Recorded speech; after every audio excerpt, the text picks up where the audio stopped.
अस्सलामुअलैकुम दोस्तों, मैं हूं आपकी होस्ट मरियम और आप देख रहे हैं इन्फो इनवियन।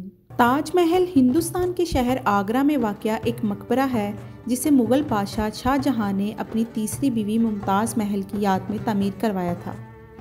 इस इमारत को फ़न मुग़ल तामीर की सबसे मशहूर मिसालों में से एक समझा जाता है और ये यूनेस्को के आलमी सकाफ़ती विरसा की जगह है। कहा जाता है कि ताजमहल में 22 खुफिया कमरे हैं, ताहम ये वाज़िया नहीं है कि ये दावा कहाँ से आया या कौन से शवाहिद इसकी तायीद करते हैं। ताजमहल एक पेचीदा इमारत है जिसमें बहुत से चैम्बर्स, गुज़रगाहें और जगह हैं, लेकिन इनमें से ज़्यादातर इलाके आवाम के लिए खुले हैं और स्कॉलर्स और मौर्रिखीन ने इसकी अच्छी तरह दस्तावेज़ की है।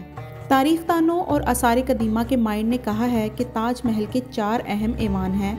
मरकज़ी मकबरा चैम्बर जिसमें मुमताज़ महल और शाहजहां के मकबरे हैं, जनूबी चैम्बर जो मरकज़ी चैम्बर की नकल है, शुमाली हुजरा और एक मस्जिद है, और वेस्ट चैम्बर जो एक गेस्ट रूम है।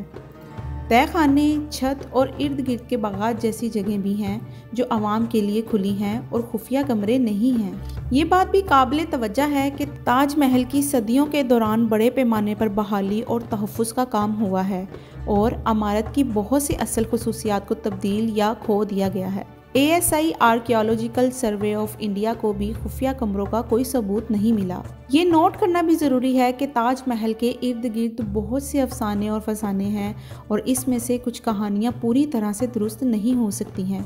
अगरचे इमारत यकीनी तौर पर फ़न तामीर और इंजीनियरिंग का एक अजूबा है, लेकिन इसके बारे में हक़ाइक़ को तनकीदी नज़र से देखना और इस शोबे के माहिरीन के तहकीक पर इन्हिसार करना बेहतर होगा।